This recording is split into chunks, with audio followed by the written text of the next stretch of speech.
हमारे साथ कई बार जिंदगी में ऐसी घटनाएं घटती हैं जिन पर यकीन करना बहुत मुश्किल होता है। अगर वो घटनाएं भूत प्रेत से संबंधित हो तो मामला और भी पेचीदा हो जाता है। कई बार लोग जाने अनजाने में ही किसी भूत प्रेत या आत्मा का शिकार हो जाते हैं, या फिर उन पर किसी प्रेत आत्मा का साया पड़ जाता है। ऐसे में उन्हें बड़ी ही मुश्किलों और कष्ट का सामना करना पड़ता है। कई लोग इन मुसीबतों से डटकर सामना कर उनसे बाहर आ जाते हैं, जबकि कई उनसे घिरे ही रहते हैं।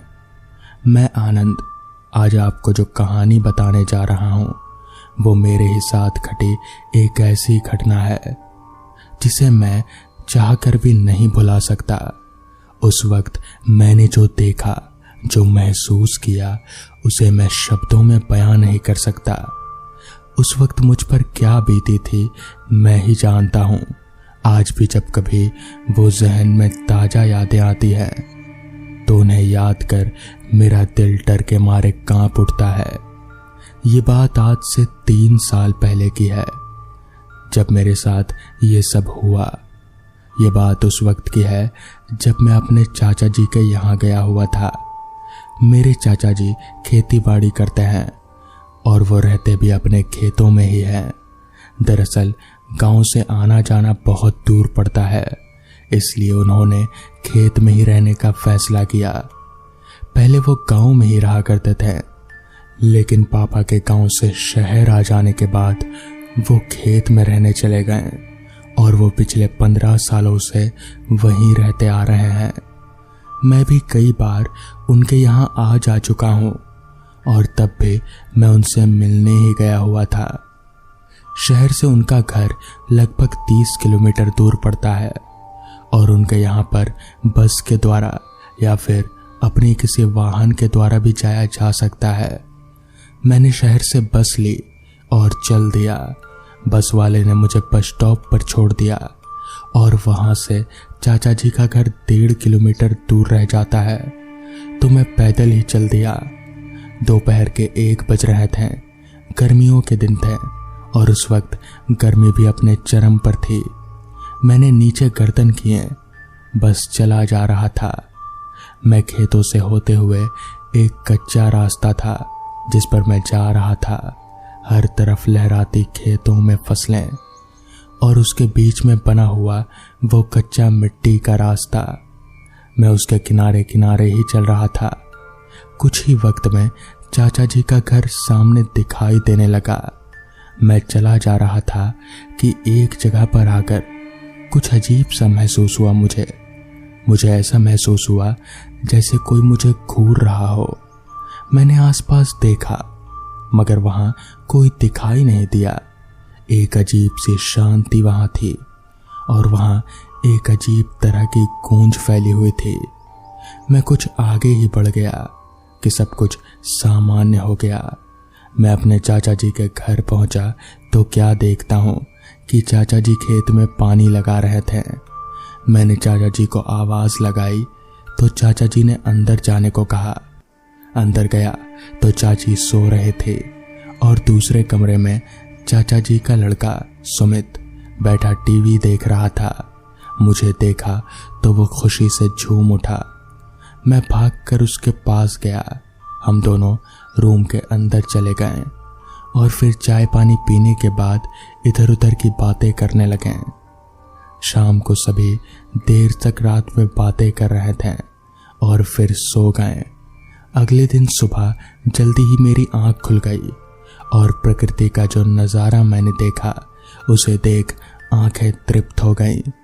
चारों तरफ मधुर पंछियों की आवाज़ें गूंज रही थी। उगता सूरज अपनी लालिमा पूरे वातावरण में एक मिठास सी घोल रहा था। खेतों में लहराती फसलें और हरियाली से भरे खेत देखकर मन खुश हो उठा। मैं बाहर बैठा इस अद्भुत नज़ारे का आनंद ले ही रहा था कि तभी सुमित आया और बोला, क्या कर रहा है? तो मैंने कहा, कुछ भी तो नहीं, बस इस खूबसूरत नज़ारे का मज़ा ले रहा हूँ। तुम्हें तो ये रोज़ देखने को मिलता है। मुझे तो कभी कभार ही नसीब होता है। तो इस पर सुमित ने कहा, सो तो है, और बता आज क्या करने का इरादा है? तो मैंने कहा, देखते हैं क्या किया जाता है। इसके बाद सुमित वहां से चला गया। दोपहर का वक्त था। सुमित और मैं घर के सामने एक बड़े से नीम के पेड़ के नीचे चारपाई पर बैठे बातें कर रहे थे। तभी चाचा जी ने सुमित को आवाज लगाई और वो भागकर उनके पास चला गया। मैं वहीं बैठा उसके आने का इंतजार कर रहा था। मैं खेतों में इधर उधर अपनी नजर घुमा रहा था कि तभी अचानक मेरी नजर सामने मौजूद एक अजीब सी आकृति पर गई। एक पेड़ के नीचे पत्थरों से कुछ गोलकार चबूतरे जैसा बना हुआ था, जिसके आसपास काफी घास फूस उगी हुई थी और उस चबूतरे जैसी आकृति पर 2 पेड़ के कटे हुए टने भी रखे हुए थे और कुछ लोहे की छड़ें वगैरह भी वहां खड़ी हुई थीं। उस आकृति को देखकर उसके पास जाकर देखने की इच्छा मेरे मन में होने लगी कि पता करें कि आखिर ये है क्या। वो जहां पर थे वो जगह चाचा जी के खेत से बाहर पड़ती थी और वो किसी और की जगह थी। मैं जहां बैठा था वहां से लगभग 800 से 900 मीटर की दूरी पर वो चीज बनी हुई थी। तो मैंने सोचा क्यों ना पास जाकर देखा जाए। मैं उठा और उस ओर चल दिया। मैं सीधा खेतों से होता हुआ उस ओर बढ़ रहा था। वो जगह जहां पर वो चीज थी वो बाकी की जमीन से थोड़ी ऊंचाई पर बनी हुई थी और उसे देखने से ऐसा लग रहा था मानो वहां कोई आता जाता नहीं है। मैं खेतों में बनी पगडंडियों से होता हुआ उस ओर बढ़ रहा था। उसके पास ही एक विशाल शीशम का पेड़ भी लगा हुआ था, जिसे देखने से ही ऐसा लग रहा था जैसे कि ये पेड़ काफी पुराना हो। मैं जब वहां पहुंचा तो मैंने क्या देखा कि वो एक बंद पड़ा हुआ कुआं है, जिसमें से कभी खेतों में पानी लगाया जाता होगा, लेकिन अब इसमें बस ऐसे खाली ही छोड़ दिया गया हो। यह अब इस्तेमाल नहीं हो रहा है। मैं जब उसके पास गया और उसके अंदर झांक कर देखने लगा, मैंने जैसे ही उसके अंदर देखा तो अचानक से कुछ कबूतर उड़ते हुए बाहर आए, जिनकी वजह से मैं चौंक गया और अचानक से पीछे मुड़ा। मैंने खुद को संभाला और ध्यान से आसपास देखने लगा। उसमें एक लोहे की सीढ़ी भी बनी हुई थी, जो शायद कुएं में नीचे उतरने के लिए उपयोग में आती होगी। कुआं काफी गहरा भी दिखाई दे रहा था, जो शायद यहीं कोई 40 से 50 फीट गहरा रहा होगा। एक बार देखने में अंदर कुछ भी दिखाई नहीं दे रहा था। फिर कुछ देर तक ताकने पर जब आंखों की रोशनी के अनुसार ढली, तब देखा जा रहा था कुएं की तलहटी को।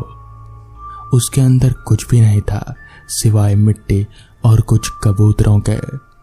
मैं यहाँ वहां देख ही रहा था कि तभी मुझे सुमित की आवाज सुनाई दी।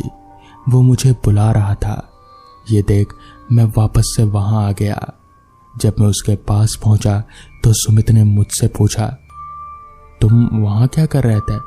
वहां नहीं जाते, कोई नहीं जाता वहां, वो जगह मनहूस है। ये सुन मैं थोड़ा सा हैरान हो गया कि आखिर ये सुमित क्या बोल रहा है। मैंने उससे कहा, मतलब? मैं कुछ समझा नहीं। तो उसने मुझसे कहा, कुछ नहीं, तुम चलो और उसके बारे में बाद में बात करेंगे, फिर वहां मत जाना। इससे ज्यादा उसने और मुझे कुछ भी नहीं बताया और मुझे घर ले आया। रात को हम घर के बाहर खुली हवा में सो रहे थे। मैं और सुमित दोनों ही चारपाई के पास पास ही थे। रात के करीब 12-1 बजे का वक्त हो रहा होगा। मैं गहरी नींद में सो रहा था और अचानक से मुझे ऐसा लगा जैसे कोई मेरे बगल में खड़ा है और मुझे ही देख रहा है। मेरी अचानक से आंख खुली तो मैंने देखा कि एक लंबा चौड़ा आदमी मेरे पास ही खड़ा है और उसने सफेद कपड़े पहन रखे थे। वो मुझे घूरे जा रहा था। मैं ये देख घबरा गया कि आखिर ये है कौन, ये कौन हो सकता है। रात का वक्त था तो कुछ भी ठीक से दिखाई नहीं दे रहा था, मगर उस आदमी के शरीर से एक अजीब सी चमक निकल रही थी, एक सफेद चमक। उसके बाल पीछे की ओर थे और लंबे भी थे। अपने पास अनजान व्यक्ति को देखकर मैं डर जाता हूँ। ऐसे में मेरी चीख निकल जाती है और मैं कूदकर सुमित की ओर चला जाता हूँ और उसे झंझोड़ कर उठाता हूँ। उसे उठाने की कोशिश करता हूँ। वो जल्दी से हड़बड़ी में उठा और घबराता हुआ यहाँ वहाँ देखने लगा। उसने मुझसे पूछा, क्या हुआ? मैंने जैसे ही उसे बताने के लिए हाथ का इशारा उस आदमी की तरफ किया तो पता नहीं वो आदमी कहाँ गायब हो गया, वो कहाँ चला गया। मेरे चिल्लाने की आवाज़ सुन चाचा जी भी जाग गए और वो बाहर आकर हमसे पूछने लगे कि आखिर क्या हुआ, तुम ऐसे चिल्लाए क्यों। ये कौतूहल सुनकर घर के सभी सदस्य जाग चुके थे। फिर मैंने उन्हें वो सब बताया कि मैंने एक व्यक्ति को देखा जो यहाँ मेरे पास खड़ा था और वो मुझे घूरे जा रहा था। मेरी बात सुन वो एक दूसरे की ओर देखने लगे, लेकिन मुझसे उन्होंने कुछ भी नहीं कहा। थोड़ी देर बाद चाचा जी ने मुझे हिम्मत देते हुए कहा, कुछ नहीं हुआ, तुम्हें कोई भ्रम हुआ होगा, सो जाओ। चाचा जी ने कहा कि वो मेरे पास ही सो जाते हैं अगर मुझे ज्यादा डर लग रहा है तो। फिर चाचा जी और सुमित ने मुझे समझा बुझाकर सुला दिया। सुबह खाना खाने के बाद चाचा जी मुझे अपने साथ किसी काम से ले गए। मैंने सोचा कि शायद किसी काम में मेरी मदद चाहिए होगी, इसलिए ले जा रहे हैं, तो मैं बिना कोई सवाल जवाब किए उनके साथ चला गया। चाचा जी मुझे किसी के घर ले आए और वहां जाने के बाद मुझे पता चला कि ये घर एक पंडित जी का है। चाचा जी ने उन्हें रात वाली घटना के बारे में बताया कि मेरे साथ क्या हुआ। दरअसल सुमित ने चाचा जी को बता दिया कि मैं उस कुएं के पास गया था और उसमें झांक रहा था, लेकिन मुझे इस बारे में कुछ पता नहीं था कि मेरे साथ क्या हो रहा है। पंडित जी ने पूजा कर एक ताबीज बना कर दिया और कहा कि आज के बाद उधर कभी मत जाना। मुझे कुछ भी समझ नहीं आ रहा था कि ये लोग किस बारे में बात कर रहे हैं। घर पहुंचने पर सुमित ने बताया कि जो व्यक्ति मुझे रात को दिखा था उसकी आत्मा उस कुएं के आसपास भटकती है, इसलिए जब तुम वहां उस कुएं के पास गए तो वह आत्मा तुम्हारे पीछे पीछे यहां तक आ गई। और वो तो अच्छा हुआ कि उसने तुम्हें कोई नुकसान नहीं पहुंचाया, नहीं तो कुछ भी हो सकता था।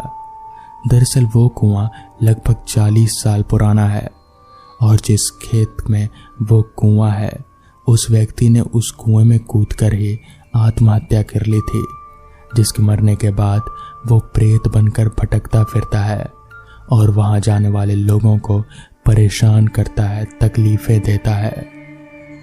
तो दोस्तों, ये थी आज की पहली कहानी। तो चलिए बढ़ते हैं आज की दूसरी कहानी की ओर। बात उन दिनों की है जब मैं 10th क्लास के पेपर देकर गर्मियों की छुट्टियों में अपने गांव गया हुआ था। उन दिनों VCD DVD का काफी चलन था। गांव में जब भी किसी को फिल्म देखना होता था तो हम लड़के लोग आसपास के घरों से कुछ पैसों का चंदा इकट्ठा करते हैं और किराए से VCD घर ले आते थे। बात मई के महीने की है। एक दिन ऐसा ही हुआ, हम सभी बच्चों का मूड बन गया कि चलो आज फिल्म देखते हैं, VCD लाते हैं और फिल्म देखेंगे। गांव में ऐसा होता था कि रात में एक बार 9 बजे से टीवी चालू हो गई तो सुबह 6 बजे तक देखना ही देखना है। हम बच्चों के साथ ही साथ आस पड़ोस के बड़े बुजुर्ग भी सभी लोग इकट्ठा हो जाते थे और गली के बीच में टीवी को रख दिया जाता था और बड़े चाव से सभी लोग बैठकर फिल्म देखते थे। मैं भी उस दिन रात 9 बजे दिलवाले फिल्म देखने लग गया और लगभग 12 बजे के आसपास मुझे नींद आने लगी और मैं अपने दोस्तों से कहा कि मुझे नींद आ रही है, अब घर जाना चाहिए। ऐसा बोलकर मैं घर आ गया। उस समय मैं हमारे यहाँ MP बालाघाट लॉजी में 24 घंटे में सिर्फ 3-4 घंटे ही बिजली मिला करते थे, और उस दिन भी रात में अंधेरा ही था और घर के सारे लोग फिल्म देखने के लिए चले गए थे। मैं अकेला ही अपने घर पर सोने चला गया। जैसा कि आप लोग जानते हैं कि गांव में जो घर होते हैं वो शहर की तुलना में बड़े होते हैं, और मेरा जो घर था वो बहुत बड़ा था। मेरे घर के आसपास काफ़ी स्पेस था, तो उन बड़े बड़े जगहों पर आम, अमरूद, जामुन, इमली, बहुत ही सारे पेड़ लगे हुए थे। हुआ यूं कि अचानक मेरी नींद 1 घंटे में ही खुल गई, लेकिन मुझे ऐसा लगा जैसे मेरी नींद पूरी हो चुकी है और जैसे कि सवेरा होने को है। चिड़ियों की चहचहाहट, और अंदर से जब मैं बाहर देखने आंगन में निकला तो चांदनी रात थी। तो मुझे लगा कि जैसे सवेरा हो चला है, और मुझे बाथरूम की इच्छा हुई और मैं बाथरूम करने के लिए बेधड़क बाहर निकल आया। अब उस समय मैं बच्चा था, घर के सामने करने के लिए ही होने को था, लेकिन मुझे ऐसा लगा कि शायद 4 बजने वाले हैं और अब लोग आना जाना शुरू कर देंगे, तो इधर करने से अच्छा है कि मैं उधर पेड़ों के झुरमुट की ओर चला जाऊं। मुझे उस जगह शाम होने के बाद जाने से डर लगता था, लेकिन उस दिन पता नहीं क्या हो रहा था, सब कुछ अटपटा सा लग रहा था। तो ऐसा लगा कि अब जैसे सवेरा हो चुका है तो कोई बात नहीं। फिर मैं बाथरूम करके वापस अपने बिस्तर पर लौटने के लिए आ गया, क्योंकि पूरे घर में अंधेरा था, लाइट नहीं थी, और नींद ऐसी लगी कि पूरी कंप्लीट हो चुकी है। तो नींद नहीं आ रही थी, तो आंखें खुली करके इधर उधर देखने लगा। अचानक देखते ही देखते मेरी आंखों के सामने 2 आंखें आने लगीं। मुझे लगा कि ये मेरा कोई वहम है।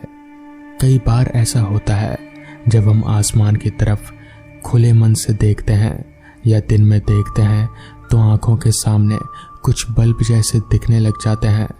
तो मुझे भी ऐसा ही कुछ लगा कि वो मेरा वहम था, लेकिन कुछ देर के बाद वो आंखें और मेरे करीब आने लगी।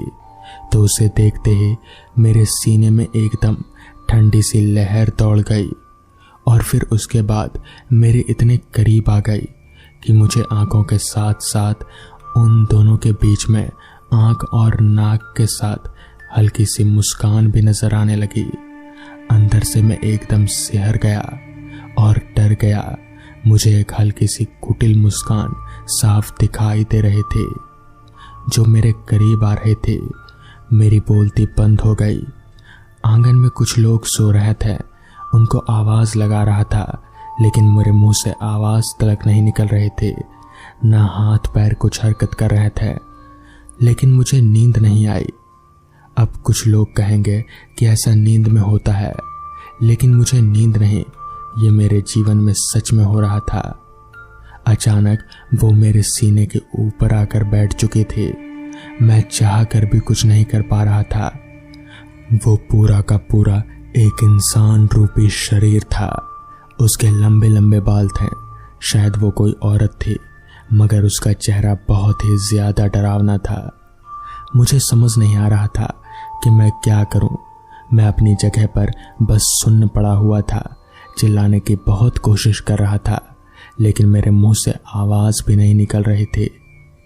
मैं कुछ नहीं कर पा रहा था, और वो औरत मुझे देखकर बहुत ही अजीब तरीके से मुस्कुराए जा रही थी। मगर तभी मैंने जोर से हनुमान जी का नाम लिया। पता नहीं मेरे अंदर ऐसी शक्ति कहाँ से आ गई, और मैंने जैसे ही नाम लिया वो औरत वहां से कहीं अचानक गायब हो गई और घर के सारे लोग जाग गए। मैंने सबको पूरी घटना बताई। सबने कहा कि शायद मैंने कोई सपना देखा होगा, मगर मैं ही जानता हूं कि वो कोई सपना नहीं था, बल्कि वो एक हकीकत था। मगर वो औरत कौन थी और मेरे पीछे क्यों पड़ी थी, ये आज तक मुझे समझ नहीं आया। बहुत लोगों का मानना है कि वो झुरमुट यानी कि वो पेड़ों का झुरमुट, कहते हैं कि वहाँ बहुत पहले एक चुड़ैल का वास हुआ करता था, मगर अब ऐसा कुछ नहीं है। तो फिर वो औरत कौन थी, ये आज भी मैं नहीं समझ पाया। तो दोस्तों, ये थी आज की पहली कहानी। तो चलिए बढ़ते हैं आज की दूसरी कहानी की ओर।